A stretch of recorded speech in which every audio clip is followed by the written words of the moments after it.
Hello అండి, welcome to హర్నీస్ cookings. ఈరోజు నేను మడత కాజా ఎలా ప్రిపేర్ చేయాలో చూపించబోతున్నాను. చక్కగా మనం ఏ సైజులో కావాలంటే ఆ సైజులో కూడా మనం చిట్టు గాజాలుగా కూడా ప్రిపేర్ చేసేసుకోవచ్చండి. మరి సో ఎవరైనా సరే ప్రిపేర్ చేసేసుకోవాలనుకున్న వాళ్ళు తప్పకుండా ఈ ప్రాసెస్లో ట్రై చేసేయండి. మరి అయితే దానికంటే ముందు నేను మీతో ఒక విషయం అయితే చెప్పబోతున్నానండి. నేను టైలరింగ్ కూడా చేస్తాను, షాప్ కూడా రన్ అవుతుంది అనమాట. సో చాలామంది తెలిసిన వాళ్ళు టైలరింగ్ వీడియోస్ కూడా పెట్టచ్చు కదా అని అంటున్నారు.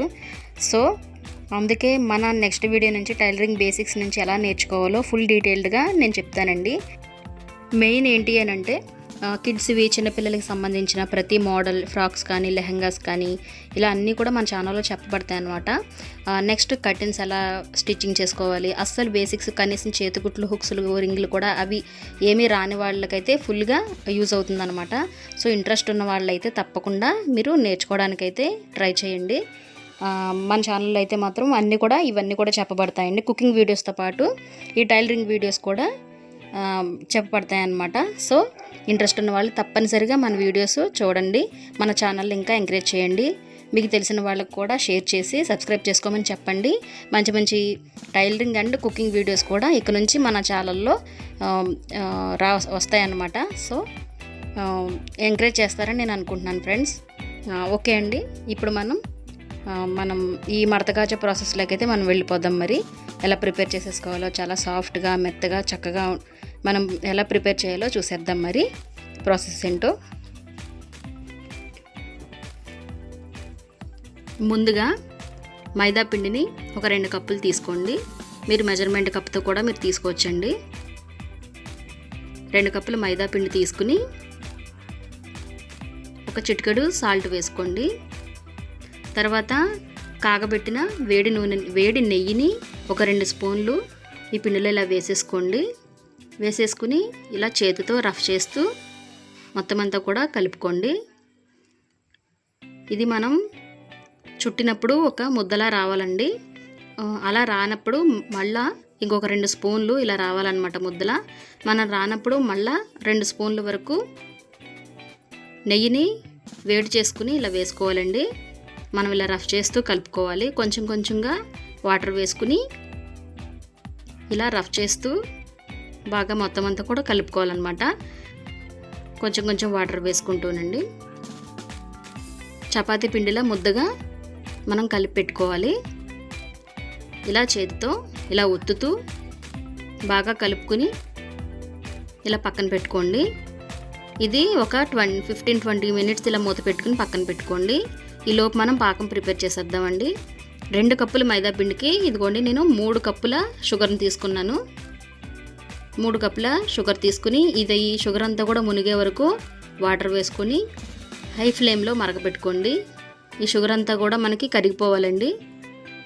ఇలా కరిగిపోయిన తర్వాత 1 స్పూను ఇలాచీ పౌడర్ వేసుకుని 1 టేబుల్ స్పూను నిమ్మరసం కూడా పిండుకోండి. మనకి పాకం బాగా దగ్గరగా అయిపోకుండా చేతిలో మనం ఇలా టచ్ చేసినప్పుడు కొంచెం మనకి బంకగా ఉన్నట్టుగా కొంచెం అనిపించాలన్నమాట అండి. అలానే బాగా కాకుండా తీగ పాకంలాగా మనకి రావాలండి. చేతితో ఇలా టచ్ చేసినప్పుడు కొంచెం మనకి తీగ పాకంలా మనకి అంటుకోవాలన్నమాట. మూత పెట్టి పక్కన పెట్టేసుకోండి, స్టవ్ ఆఫ్ చేసి. తర్వాత మనం ముందుగా కలిపి పెట్టుకున్నాం కదా ఈ చపాతీ ముద్దలాగా, దాన్ని ఒకసారి కలుపుకుని ఇలా 2 బాల్స్లో అయినా మీరు చేసుకోవచ్చు. మీకు కన్వీనెంట్గా ఉంటే మొత్తం ఒకే చపాతీలాగా కూడా మీరు చేసుకోవచ్చు. నేనైతే 2 తీసుకున్నాను అనమాట. కొంచెం మైదా పిండి పౌడర్ తీసుకుని దాన్ని ఒక చపాతీలా మొత్తం కూడా ఒత్తుకోండి. బాగా పల్చగా కూడా మనం చేసుకోవచ్చండి. అప్పుడే మనకి కాజాలు కూడా బాగా వస్తాయి అన్నమాట. తర్వాత 1 స్పూన్ నెయ్యి.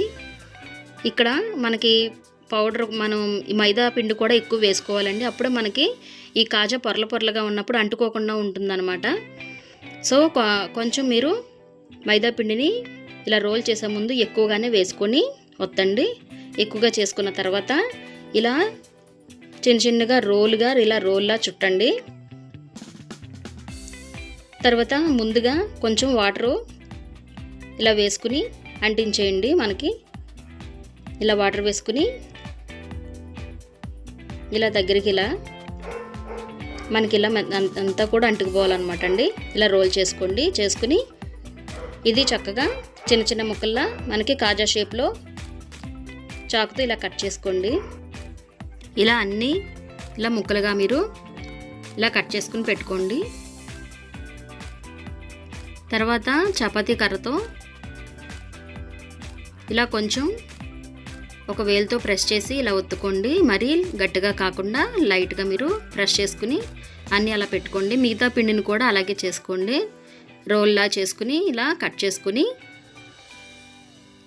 మనకి చిన్ని కాజాలుగా మనం చిట్టి కాజాలు చేసుకుంటున్నాం కాబట్టి నేను ఇలా కట్ చేశానండి. నేను ఇలా అన్నీ కూడా ఒత్తుకుని ఇలా వేసుకోండి. తర్వాత ఫ్రై అయ్యే బాణీ తీసుకుని అందులో నూనె వేసుకుని నూనె మరకకుండానే సిమ్లో పెట్టి మనం ముందుగా ఒత్తుకున్న ఈ కాజాలన్నింటినీ కూడా ముందు ఇలా వేసేయండి. అవి ఆ వేడికి ఆ గోరువెచ్చని నూనెకి వాటంతట అవే పైకి వస్తాయన్నమాట అండి. వాటంతట అవే పైకి వచ్చి ఇలా మనకి కాగుతాయన్నమాట, మనకు ఉడుకుతాయన్నమాట. తర్వాత ఇలా కొంచెం ఇలా పొంగొచ్చిన తర్వాత మీడియం ఫ్లేమ్లో పెట్టి ఫ్రై చేసుకోండి. ఈ కాజాలు మనకి ఇలా ఫ్రై అయిపోవాలన్నమాట. బ్రౌన్ అండ్ గోల్డ్ షేడ్లోకి వచ్చే వరకు చక్కగా చూడండి. ఇలా పొరలుగా మనకి కనబడుతుంది. ఇలా వచ్చే వరకు వేయించుకోండి. మిగతావి కూడా అలాగే వేసుకోండి. సిమ్లో పెట్టేసి వేడివేడిగా హైలో కానీ మీడియం ఫ్లేమ్లో కానీ పెట్టకుండా అలా పెట్టి వేయించుకొని ఇదిగో మొత్తం అన్ని కూడా ఇలా తీసుకోండి. తర్వాత ఈ కాజాలని కూడా వేడివేడిగా ఉన్నప్పుడు మాత్రమే మనం ముందుగా ప్రిపేర్ చేసుకుని పెట్టుకున్నాం కదా పాకం, ఆ పాకంలో మనం వేసేసుకోవాలండి. ఒక 10 మినిట్స్ పాటు ఉంచేసుకోవాలి. పెట్టుకున్న అంతేనండి. తర్వాత తీసుకుని సర్వింగ్ బౌల్లో తీసుకుని పక్కన పెట్టుకోండి. ఇంతేనండి, చక్కగా మనకి తినడానికి చాలా టేస్టీగా మెత్తగా ఇదిగోండి మనకి చేతితో చక్కగా మనం ఇలా అనగానే చాలా పాకంగా మెత్తగా ఈ చిట్టి గాజాలు అయితే చాలా టేస్టీగా రెడీ అయిపోయాయి మనకి. సో తప్పకుండా మీరు కూడా ట్రై చేసేయండి. ఇంతేనండి. నా ఛానల్ కనుక మీకు నచ్చితే లైక్ చేయండి, షేర్ చేయండి, సబ్స్క్రైబ్ చేసుకోండి ఫ్రెండ్స్. మరిన్ని వీడియోస్ కోసం నెక్స్ట్ మన టైలరింగ్ వీడియోస్ కోసం కూడా మన ఛానల్ ఎప్పుడు చూస్తూనే ఉండండి ఫ్రెండ్స్. బాయ్ అండి.